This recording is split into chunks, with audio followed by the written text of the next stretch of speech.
शुरू करते हैं अल्लाह के बाबरकत नाम से जो बड़ा मेहरबान और नहायत रहम वाला है। तमाम तारीफ़ें मेरे अल्लाह रब्बुल इज़्ज़त के लिए हैं। अस्सलाम वालेकुम लिसनर्स, मैं हूँ आप लोगों की होस्ट नौशीन और मैं अपने चैनल खौफनाक कहानियों में अपने सभी सुनने वालों को खुशामदीद कहती हूँ। मैं उम्मीद करती हूँ आप सब लोग खैरियत से होंगे, जहाँ होंगे खुश होंगे। मेरे चैनल की खौफनाक कहानियों को कितना पसंद करते हैं, अपनी राय का इजहार कमेंट बॉक्स में ज़रूर करें। आज आप लोगों के लिए मैं बहुत दिलचस्प खौफनाक कहानियाँ लेकर आई हूँ जिन्हें आप लोग बहुत ज़्यादा पसंद करेंगे। सिलसिला शुरू करते हैं आज की खौफनाक कहानियों का। बढ़ते हैं आज की पहली खौफनाक कहानी की तरफ। ये खौफनाक कहानी आलिया शेयर करी है इस्लामाबाद से। आलिया कहती है, मैं इस्लामाबाद की रहने वाली हूँ और आपके साथ अपनी ज़िंदगी में पेश आने वाली एक बहुत ही ज़्यादा डरावनी कहानी शेयर करना चाहती हूँ। आज से 8 साल पहले की बात है। हम लोगों की जो नानी अम्मा है उन लोगों का घर जो है एबटाबाद में है। तो हम लोग नानी अम्मा के घर रहने के लिए गए हुए थे। उस वक्त मैंने सेकंड ईयर के पेपर्स दिए हुए थे। तो वहाँ पर हम लोग सारे कज़न्स मिल के बाहर घूमने फिरने के लिए गए। तो वहाँ पर एक पहाड़ी हिस्सा था। वहाँ पर एक ऐसी जगह बनी हुई थी जैसे कोई जंगल का हिस्सा होता है, इतने ज़्यादा वहाँ पर दरख्त थे। हम लोग वो जगह देखने के लिए चले गए। हम लोग सारे कज़न्स थे, मेरे भाई बहन दूसरे भी थे। हम लोग वहाँ पर चले गए।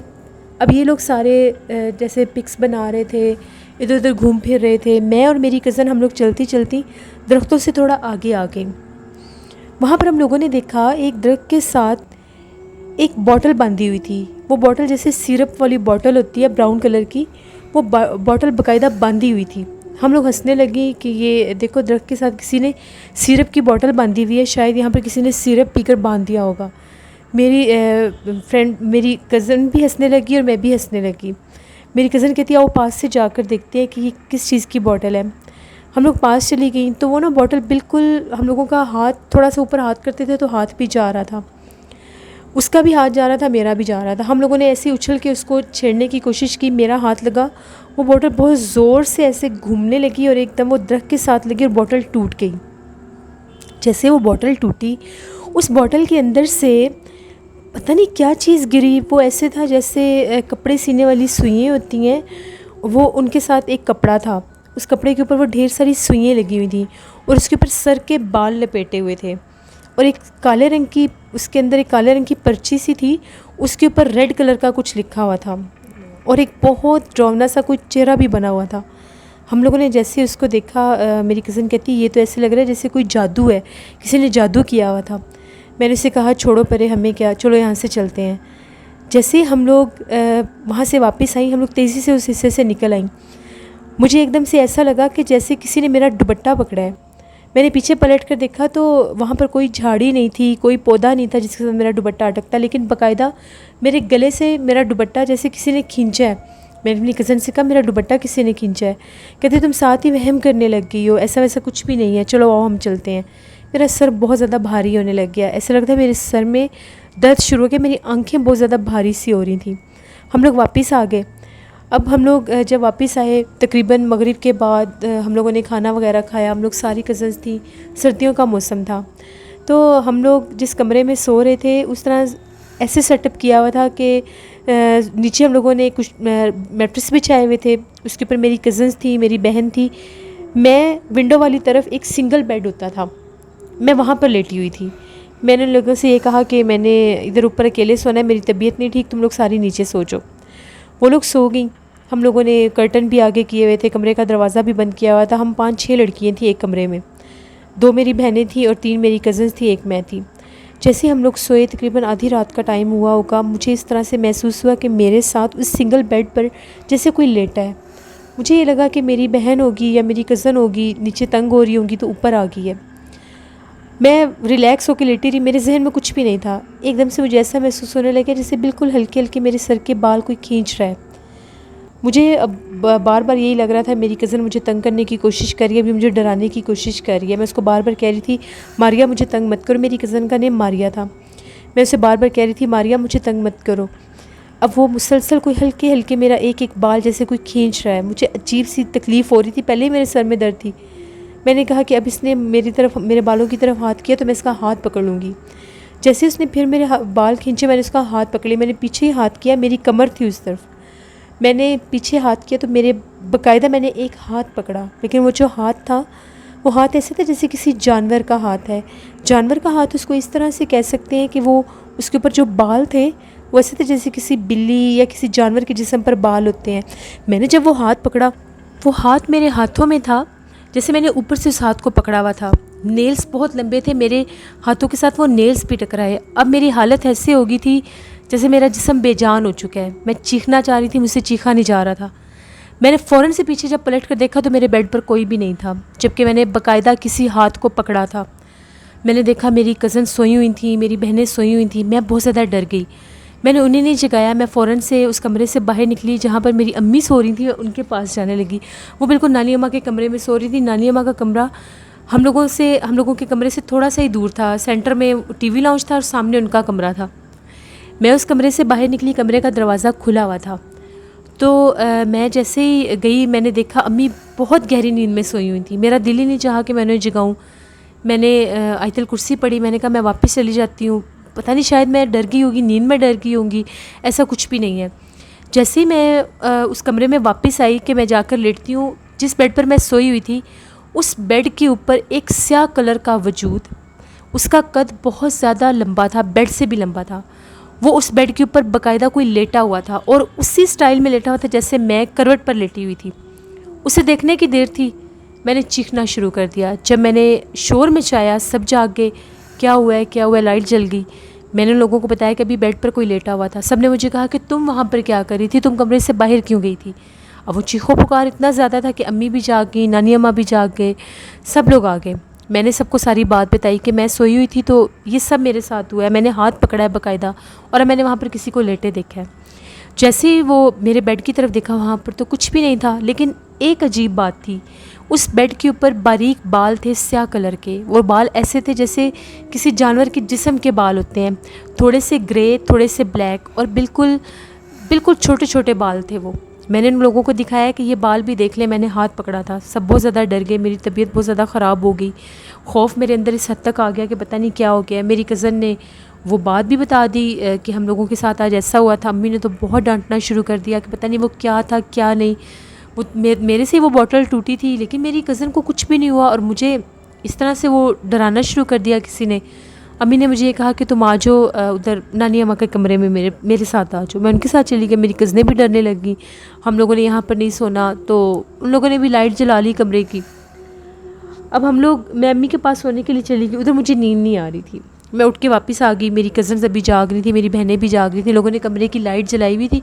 उस बेड के करीब कोई भी नहीं गया। मुझे देखा तो ये लोग डर गई। इन लोगों को लगा कि शायद मेरे रूप में कोई चीज़ इनके सामने आई है। मैं दरवाजे में आकर खड़ी होगी। मैं तो वैसे ही आकर खड़ी हुई। इन लोगों ने चीखना शुरू कर दिया। जैसे इन लोगों ने चीखना शुरू किया, मुझे ये लगा कि इन लोगों ने मेरे साथ कोई चीज़ देख लिया। मैंने भी चीखना शुरू कर दिया। फिर सब घर वाले जाग गए। सबको बड़ी डांट पड़ी। वो लोग ये कह रही थी कि जब तुम चल के आई हो, तुम आके दरवाजे में खड़ी हुई हो, तुम्हारा चेहरा बहुत अजीब लग रहा था। ऐसे लग रहा था कि जैसे तुम्हारी आंखें बहुत बड़ी बड़ी हो गई हैं, तुम्हारा पूरा चेहरा ही बदल गया। मैंने रोना शुरू कर दिया कि पता नहीं ये मुझे ऐसे क्यों कह रही हैं। पूरी रात हम लोग बैठे रहे। अम्मी दम करती रही, नानी अम्मा भी जाग गई। नाना अब्बू और मेरे जो मामू वगैरह थे, उनका घर इस स्टाइल में था कि वो लोग, उनके कमरे सहन क्रॉस करके बनते थे।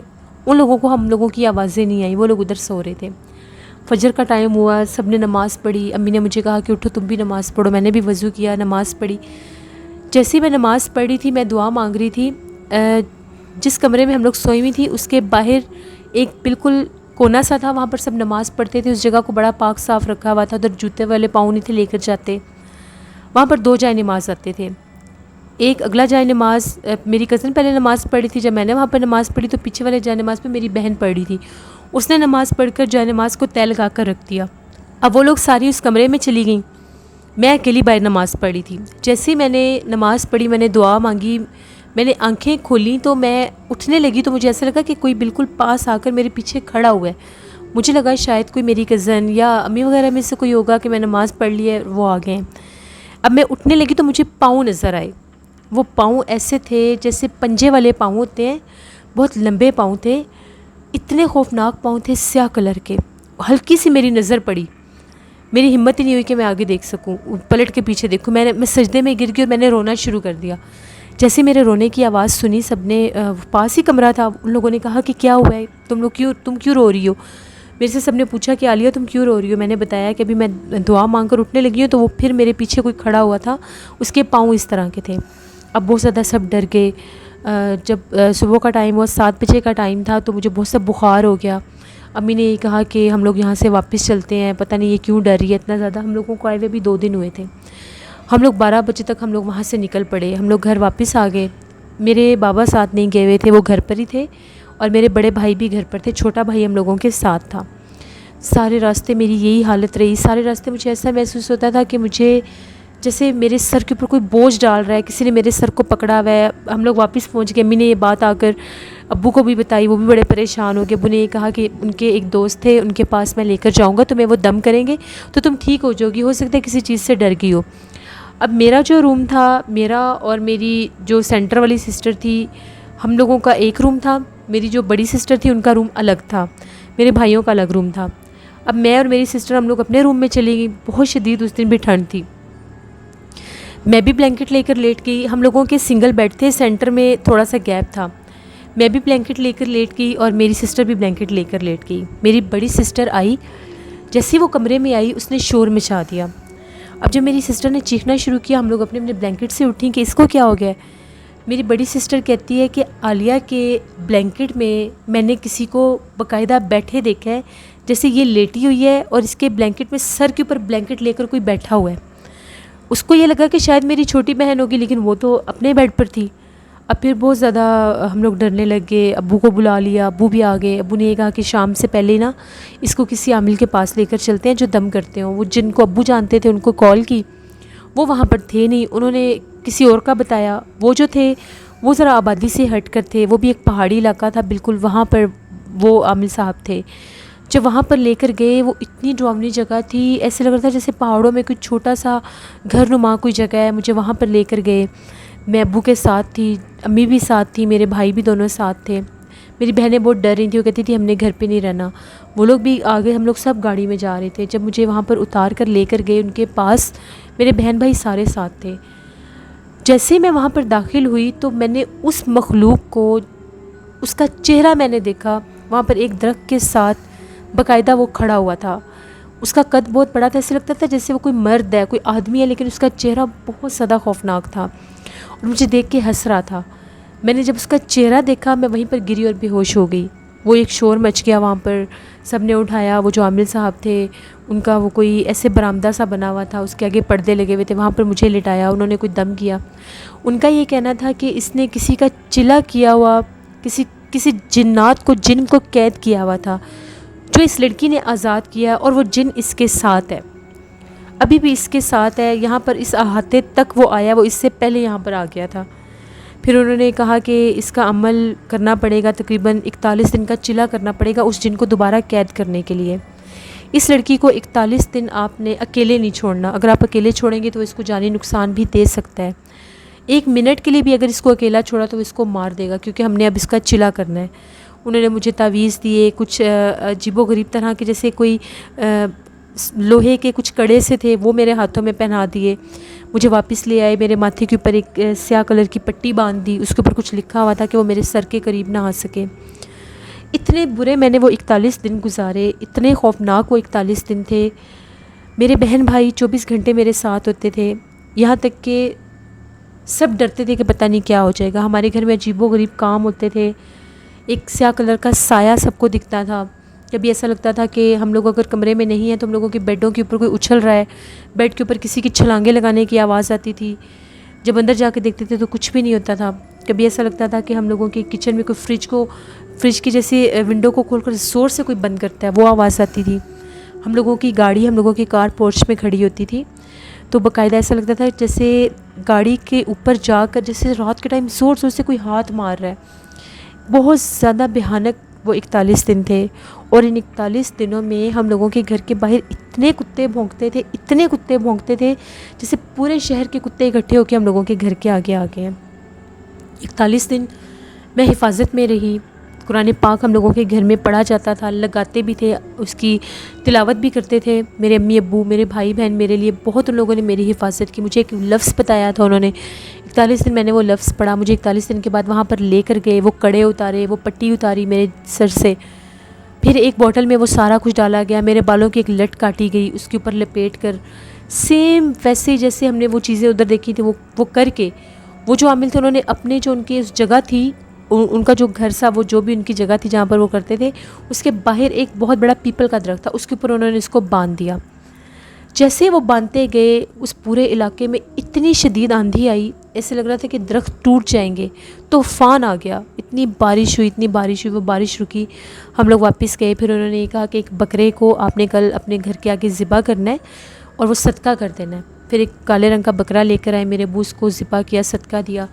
उसके बाद तकरीबन मैं जाकर ठीक हुई, लेकिन वो डर मेरे जहन से नहीं जाता था। मैं अकेली सो नहीं सकती थी, मैं बहुत ज़्यादा साइको सी हो गई थी, शीशा नहीं देख सकती थी। मुझे ऐसा लगता था मैं मिरर देखूंगी तो मेरे सामने कुछ आ ना जाए। मैं काले कपड़े नहीं थे पहन सकती, मुझे ऐसा लगता था मैं ब्लैक कलर के कपड़े पहनूंगी तो कहीं मेरे जिस्म पर बाल ना वैसे नज़र आने आ जाए। बहुत ज़्यादा अजीब मेरी कंडीशन हो गई थी, कहीं आना जाना भी छूट गया था। तकरीबन 8-9 माह लगे मुझे ठीक होने में। अल्लाह का शुक्र है फिर मैं ठीक हो गई। उसके 3-4 साल के बाद मेरे घर वालों ने मेरी शादी कर दी। अब मैं अपनी ज़िंदगी में बिल्कुल खुश हूँ। कभी भी आप लोग किसी ऐसी जगह पर जाएं, वहाँ पर आपको कुछ भी ऐसा नज़र आए, कोई बॉटल, कुछ कपड़ा वपड़ा, कुछ भी किसी जगह पर नज़र आए तो उसको कभी भी मत छेड़िएगा। हम लोग नहीं जानते कि वो क्या हो सकता है। ये मेरी एक स्टोरी थी जो मैंने आपके साथ शेयर की। बहुत शुक्रिया आलिया आपका। बढ़ते हैं एक और खौफनाक कहानी की तरफ। ये खौफनाक कहानी प्रियंका नाइक शेयर कर रही है इंडिया से। प्रियंका कहती हैं, आज आपके साथ एक बहुत ही ज़्यादा ड्रामनी कहानी शेयर करना चाहती हूँ। ये कहानी किसी ने मेरे साथ शेयर की है। वो कहते हैं कि एक घर था, वहाँ पर एक कपल थे, वो लोग शिफ्ट हुए। जब वो लोग उस घर में, उन लोगों को कोई घर नहीं मिल रहा था। बड़ी उन लोगों ने कोशिश की, जैसे कैसे करके उन लोगों को एक घर का पता चला। अब वहाँ का जो ऑनर था उसने ये कहा कि ये घर जो है ये ट्रिपल स्टोरी में है, आप इस घर को सारा यूज़ करें, इस घर का नीचे वाला पोर्शन यूज़ करें, ऊपर वाला पोर्शन यूज़ करें, लेकिन जो 3rd फ्लोर का छत है, टेरेस है, वहाँ पर आप लोगों ने नहीं जाना। उसका जो दरवाज़ा लॉक किया हुआ है वहाँ पर भी आप लोगों ने नहीं जाना। उन लोगों ने कहा ठीक है, हमें वहाँ पर जाने की ज़रूरत ही नहीं है। वो लोग उस घर में आ गए, शिफ्ट हो गए। पहली रात थी, उन लोगों को ऐसा महसूस हुआ जैसे छत के ऊपर कोई भाग रहा है। इतनी भाग दौड़ है, इतनी भाग दौड़ है, जैसे हज़ारों की तादाद में लोग भाग रहे हैं और बातें कर रहे हैं। वो लोग बहुत ज़्यादा डर गए, कहीं चोर ना आ गए हों। पहले दिन ही हम लोग शिफ्ट हुए हैं, अभी सामान भी नहीं बांधा, सामान भी नहीं अभी खोला, तो कहीं चोर ना आ गए हों। फिर उन लोगों को याद आई कि यहाँ का जो ऑनर था उसने ये बात समझाई थी कि जो छत है उसके 3rd फ्लोर पर आप लोगों ने नहीं जाना। वो लोग सहमे रहे, सारी रात ये काम चलता रहा। अगले दिन वो जो अंकल थे, उनको कोई काम था तो वो घर से बाहर गए हुए थे। वो जो आंटी थी, पता नहीं उनके दिमाग में क्या आया क्या नहीं, उनको क्या सूझा, वो छत पर गई, ऊपर वाला पोर्शन देखने गई तो चलती चलती उस तीसरे छत की तरफ निकल पड़ी। वहाँ पर एक दरवाज़ा था और उसके ऊपर एक पुराना सा ताला लगा हुआ था। उन्होंने ईंट उठाई और उस ताले को तोड़ दिया और दरवाज़ा खोलकर छत देखने लग गई। काफ़ी वो बड़ा छत था, बहुत बड़ा छत था। जाकर देखा तो कहती है ये तो इतना बड़ा छत था, यहाँ पर तो कुछ भी नहीं है। वैसे ही हमें वो मना कर रहे थे कि हम ये छत यूज़ ना कर लें। वापस आ गई। अपने हस्बैंड को भी ये बात उन्होंने नहीं बताई कि मैंने ये काम किया है। जैसे ही रात हुई, उनको तो ऐसा लगे कि जैसे अब उनके सहन में कोई भाग रहा है। इतनी भाग दौड़, इतनी आवाज़ें जिसका कोई हिसाब ही नहीं कि पता नहीं हो ही क्या गया। ऐसे लग रहा था कि उनके घर में हज़ारों की तादाद में लोग आ गए हैं। अब वो लोग डरे। उसने अपने आंटी जो थी उन्होंने अपने हस्बैंड को बताया कि मेरे से गलती हुई है, मैं तो ऊपर वाले छत पर चली गई थी, अब पता नहीं बाहर क्या है क्या नहीं, हम लोग देखते हैं क्या है।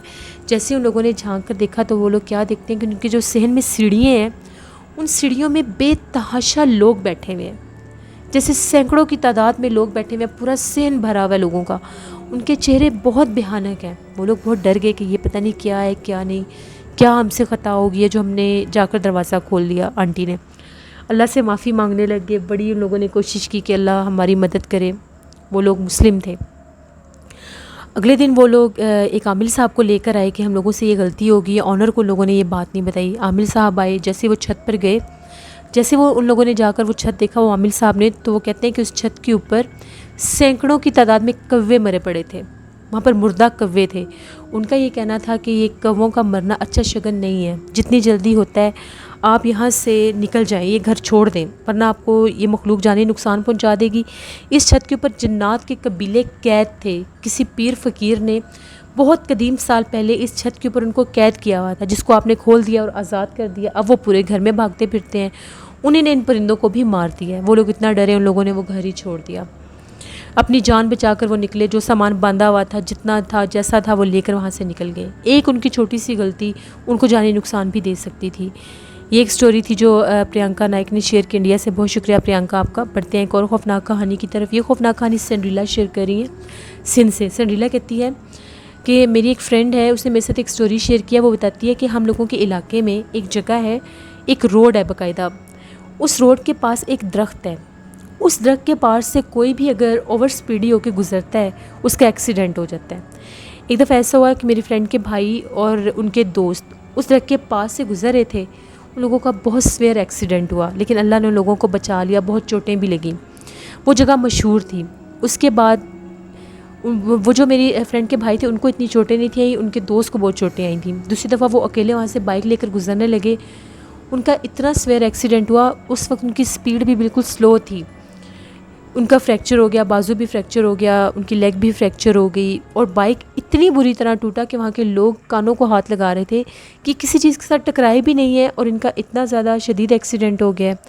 उनके भाई को उठाकर घर लेकर आए। जैसे पता चला कि ये फ़लाँ घर के हैं, वो बाइक के जो स्क्रैप यार्ड थे, जो टूटा फूटा वो हिस्से थे, वो भी लेकर आए। जब वहाँ पर आए तो भाई की हालत देखकर वो बहुत डर गए। उनके अब्बू वहाँ पर एक आमिल साहब को लेकर गए कि पता करवाते हैं आखिर वहाँ पर ऐसा क्या है जो ये हालात होते हैं। वहाँ पर गए तो आमिल साहब का ये कहना था कि इस दरख्त पर शदीद जिन्नात का बसेरा है। वो जिन्नात यहाँ से किसी को गुजरने भी नहीं देते। बेहतर यही है कि यहाँ से जो भी गुजरे कोशिश करे कि यहाँ से गाड़ी हो तो बिल्कुल स्लो गुजर जाएं, बाइक हो तो उतर कर पैदल लेकर आकर जाएं, नहीं तो वो जिन्नात नुकसान पहुंचा देंगे। वो कहती हैं कि मेरे भाई इतना खौफजदा हुए, इतना डरे कि वो कभी उस रास्ते से गुजरे ही नहीं है। इतने लोगों के वहाँ पर एक्सीडेंट होते थे। वो जगह मशहूर हो गई थी कि जिन वाला दरख्त, वो जगह ही मशहूर हो गई थी जिन वाला दरख्त, जिन वाला रोड, इस नाम से वो जगह मशहूर होगी। लोगों ने वहाँ पर जाना छोड़ दिया। ये एक स्टोरी थी जो सिंड्रेला ने शेयर की। इसमें इसी तरह से कुछ रोड्स ऐसे हो जाते हैं जहाँ पर अल्लाह ना करे एक्सीडेंट होते हैं। क्योंकि उनके भाई का ये बताना था कि जैसे मैं उस दरख्त के पास पहुँचा, मुझे ऐसा लगा कि मेरी आंखों के आगे काले रंग की चादर आ गई है, और उनका एक्सीडेंट हो गया। यहाँ पर भी फैसलाबाद रोड से थोड़ा सा आगे जाएँ तो वहाँ पर भी एक मोड़ है, वहाँ पर भी लोगों का अक्सर एक्सीडेंट हो जाता है। मेरे अपने कज़न थे, उनका एक्सीडेंट हुआ था। उनका भी सेम यही कहना था। वो कहते हैं कि जैसे ही मैं सड़क पर आने लगा तो वो एक रास्ता था, वहाँ से वो सड़क पर आए, उनको लिटरली ऐसा फील हुआ कि उनके अंदर आकर कोई चीज़ टकराई है, जबकि वो किसी चीज़ के साथ टकराए भी नहीं थे। उनका भी बहुत ज़्यादा सीवियर एक्सीडेंट हुआ था, वो भी तब बाइक पर थे। तो अल्लाह ना करे ऐसे कुछ रोड्स मनहूस होते हैं जिनका इंसान को पता नहीं होता, और वहाँ पर लोगों के इस तरह के शदीद एक्सीडेंट हो जाते हैं। अल्लाह से रहम मांगना चाहिए।